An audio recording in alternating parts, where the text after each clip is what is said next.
10 things you should do every morning. A Stoic morning routine for strength, peace, and purpose. The power of the first hour every morning. Life gives you a gift, not wrapped in ribbons or gold paper, but in silence, in that quiet space before the world starts shouting your name again. How you use that first hour defines everything. Your peace, your decisions, your confidence, your resilience. But here's the truth. Most people don't wake up. They just open their eyes. They scroll, rush, complain, and repeat the same emotional cycle day after day. And then they wonder why they feel tired, uninspired, and empty. But a Stoic morning, a morning built on discipline and self-awareness, changes everything. Because when you win the morning, you win the day. And when you win enough days, you win your life. So if you're ready to stop living reactively and start leading your life consciously, here are 10 things you should do every morning to become calm, focused, and emotionally unshakable. Let's begin. Chapter 1. Wake early and own your silence. The Stoics believe that the morning belongs to the strong. Marcus Aurelius once wrote, "At dawn, when you rise unwillingly, let this thought be present. I am rising to the work of a human being." Waking early isn't about punishment or hustle culture. It's about ownership. It's about claiming the quiet before the world invades your mind. The early hours are pure, no messages, no noise, no demands. Just you and the raw sound of your own thoughts.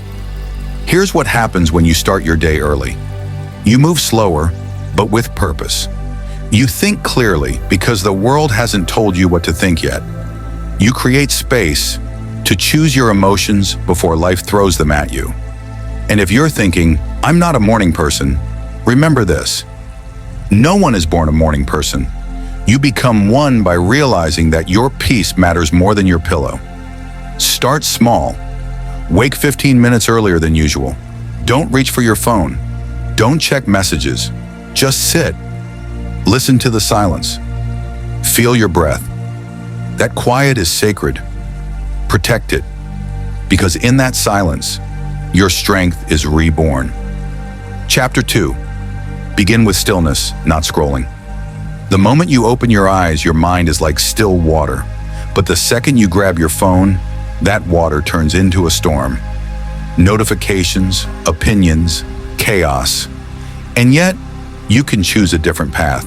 Instead of reaching for your phone, reach inward. Sit up, breathe deeply. Notice how your thoughts start rushing in. What do I need to do today? Who texted me? Did I forget something yesterday? That's normal. Your mind is trying to drag you back into the noise. But this is your chance to lead it back into peace. Start your morning with stillness. 5 minutes of doing absolutely nothing but breathing. No music, no podcasts, no motivational quote, just silence. It's uncomfortable at first. You'll feel restless, maybe even bored. But in that stillness, something powerful happens.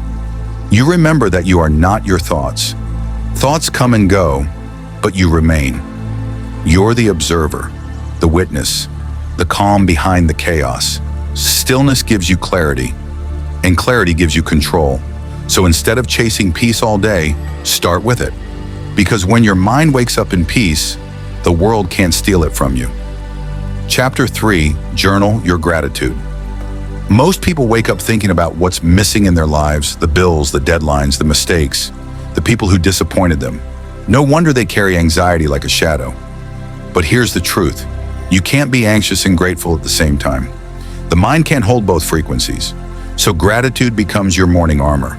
The Stoics practiced a form of journaling called premeditatio gratiae, the meditation of gratitude. Each morning they reminded themselves, "I am alive. I can think. I can act." They didn't just count blessings, they counted privileges, a roof over their head, food to eat, the ability to reason and choose their response to chaos. This isn't about ignoring problems. It's about shifting the foundation you stand on. You acknowledge the storm, but you also acknowledge the solid ground beneath your feet. Gratitude doesn't have to be poetic. It's not about writing essays or pretending life is perfect.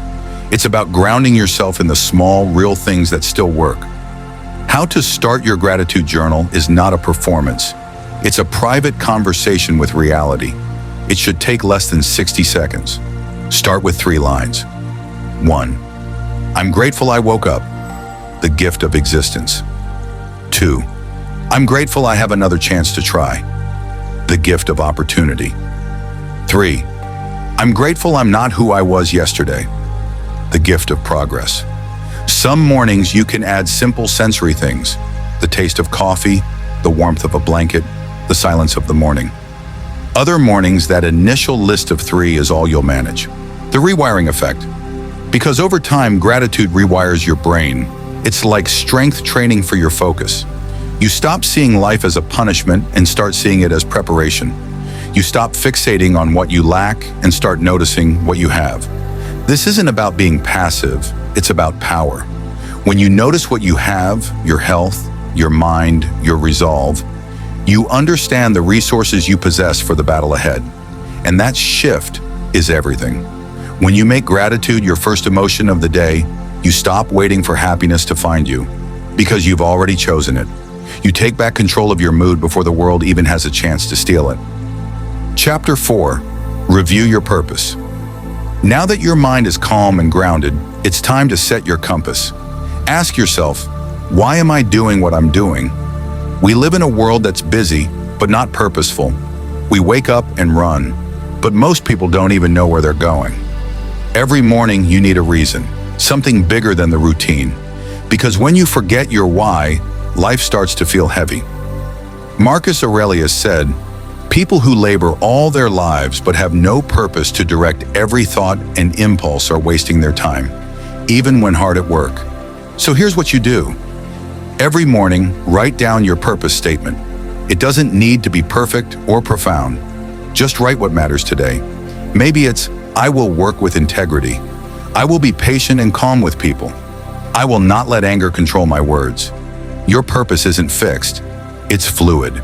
It evolves as you do. When you start your day knowing what you stand for, every challenge becomes easier.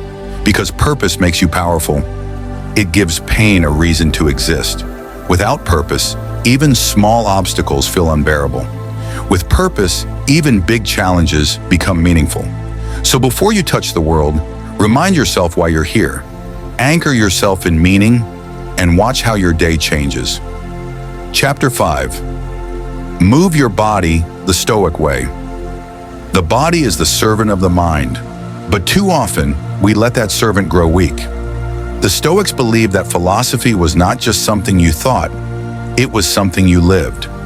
Seneca once wrote, "We treat the body rigorously so that it will not be disobedient to the mind."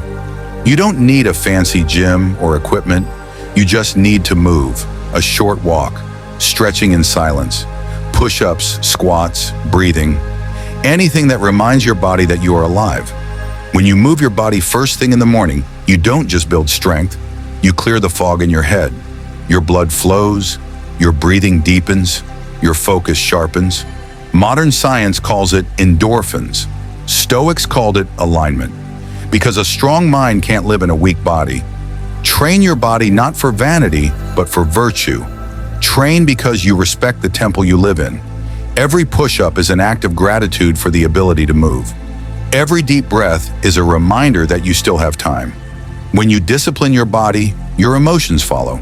Because motion creates momentum. Move early, move with purpose, and let your physical strength mirror your inner one. Chapter 6. Take a cold shower or face discomfort early. You might roll your eyes at this one, but every Stoic understood that comfort is the slowest form of decay. Epictetus taught that we suffer more in imagination than in reality. When you begin your day with controlled discomfort, like a cold shower, you remind your mind that pain is not your enemy. That shock of cold water teaches you 3 things. 1. Resistance is temporary. 2. Fear exists mostly before the action. 3. You are stronger than your sensations. A cold shower isn't about showing off. It's about control. It's about starting your day with a small victory over comfort. Because when you choose discomfort voluntarily, life's involuntary discomforts no longer break you. If cold showers aren't your thing, Find your version of early resistance. A short run, a morning prayer even when you're tired. Making your bed perfectly when you don't feel like it. The Stoic goal is not to avoid difficulty, but to face it before it finds you. Start your day by saying, "Let me meet resistance before resistance meets me." That's how warriors are made, not in battlefields, but in bathrooms and bedrooms where no one is watching. Chapter 7. Read something wise. Feed your inner fire. Your morning is sacred. Guard what enters your mind. Most people wake up and consume trash, drama, gossip, news that only fuels anxiety. But if your first thoughts of the day come from wisdom, your whole day reflects it. Marcus Aurelius began his mornings reading and reflecting on philosophy. Seneca wrote letters to himself and others, reminders of what mattered. So make it a ritual to feed your inner fire. Read a page from Meditations, Letters from a Stoic, or any book that sharpens your perspective. Even 5 minutes is enough, because those words become your invisible armor. They remind you that your problems are not new, they're human. Read not just for information, but for transformation. As you read, ask, how can I live this truth today? What emotion do I need to master before I step out? Don't just wake your body, wake your wisdom. The mind needs nutrition as much as the body does. And when you feed it with timeless ideas, you walk differently. You speak with calm authority. You stop reacting and start responding. That's how Stoics build unshakable presence. Chapter 8. Visualize challenges. Negative visualization. Every morning before you face the world, imagine the worst.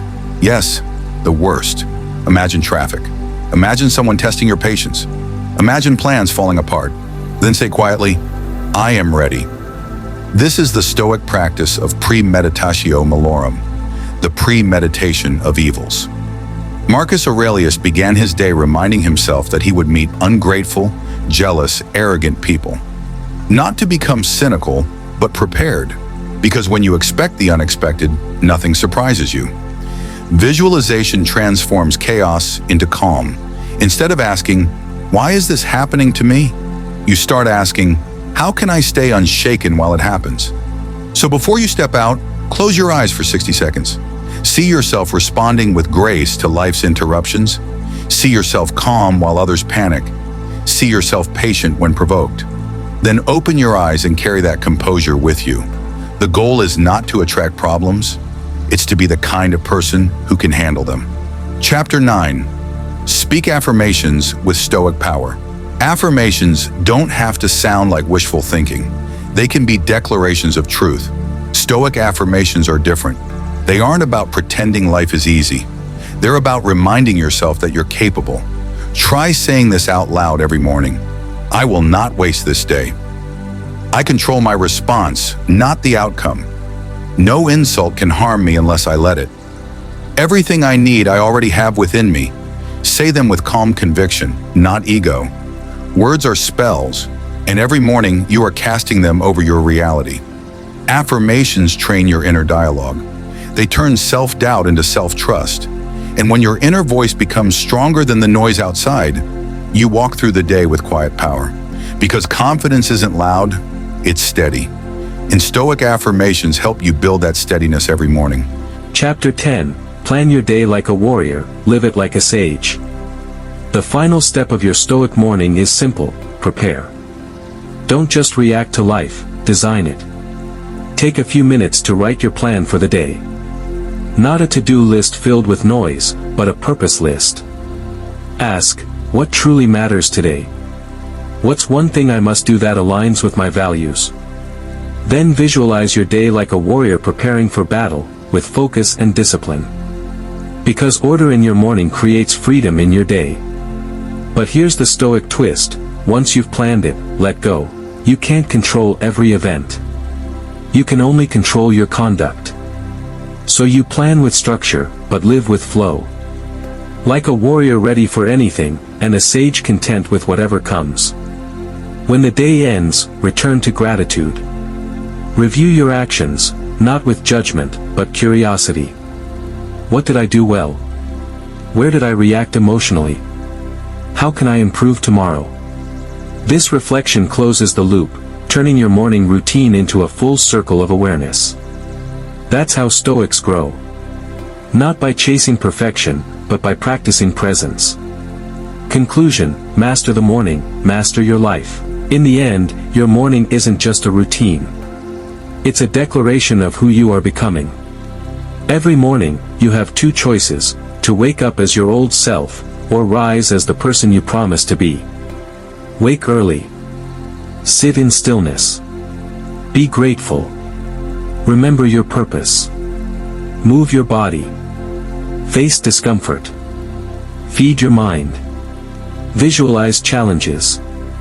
Affirm your strength. Plan your day. Do this, consistently. And watch how people start to feel your presence before you even speak. Because true power isn't in words. It's in the quiet confidence of a person who has met themselves before meeting the world.